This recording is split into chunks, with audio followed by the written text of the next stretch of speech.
Hormuz జలసంధి తెరిచిన కొన్ని గంటల్లోనే ఇరాన్ ప్రభుత్వం యూటర్న్ తీసుకుంది. సమస్య తీరిపోయిందని ప్రపంచ దేశాలు ఆనందించేలోపే బిగ్ షాక్ ఇచ్చింది. అంతర్జాతీయ ఒత్తిడి, ఇతర దేశాల విజ్ఞప్తుల మేరకు మొదట ఈ మార్గం గుండా నౌకల రాకపోకలను అనుమతిస్తామని ప్రకటించిన ఇరాన్ కేవలం గంటల వ్యవధిలోనే తన మాట మార్చేసింది. అమెరికా తన పద్ధతిని మార్చుకోలేదని, ఇచ్చిన హామీలను తొంగలో తొక్కిందని ఆరోపిస్తూ ఇరాన్ మిలిటరీ కమాండ్ కీలక ప్రకటన చేసింది. తమ ఓడరేవుల నుంచి బయలుదేరే సరుకు రవాణా నౌకలను అమెరికా బలగాలు అడ్డుకుంటున్నాయని, ఇది ఏమాత్రం సహించరానిదని ఇరాన్ హెచ్చరించింది. తమ షిప్పుల ప్రయాణంపై ఉన్న ఆంక్షలు తొలగించే వరకు హార్ముజ్ జలసంధిని దిగ్బంధిస్తున్నట్లు స్పష్టం చేసింది.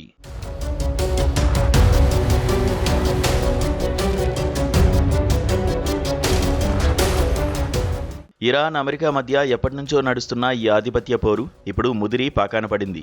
ఈ రెండు దేశాల మధ్య ఉన్న వైరం వల్ల వివిధ దేశాలు బలవుతున్నాయి. ప్రపంచవ్యాప్తంగా సరఫరా అయ్యే ముడి చమురు, సహజ వాయువులో ప్రధాన భాగం ఈ హార్ముజ్ మార్గం ద్వారానే వెళ్లాల్సి ఉంటుంది.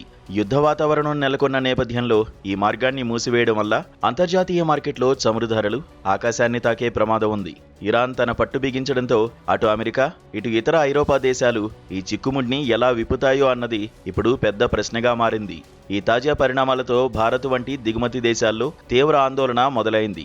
హార్ముజ్ జలసంధి మూతపడితే పెట్రోల్, డీజిల్ ధరలతో పాటు నిత్యావసర వస్తువుల ధరలు కూడా భారీగా పెరిగే అవకాశం ఉంది. ఒకవైపు ఇరాన్ తన పంతం వేయడం లేదు, మరోవైపు అమెరికా తన ఆంక్షల విషయంలో వెనక్కి తగ్గడం లేదు. ఈ ఇద్దరి మధ్య జరుగుతున్న ఈ కోల్డ్ వార్ వల్ల సముద్ర మార్గంలో సరుకు రవాణా చేసే కంపెనీలు తమ నౌకలను ఎటు పంపాలో తెలియక అయోమయంలో పడిపోయాయి. గంటల వ్యవధిలో నిర్ణయాలు మారిపోతుండటంతో రాబోయే రోజుల్లో ఈ ఉద్రిక్తతలు ఎటు దారి తీస్తాయో అన్న భయం ప్రపంచ దేశాల్లో కనిపిస్తోంది.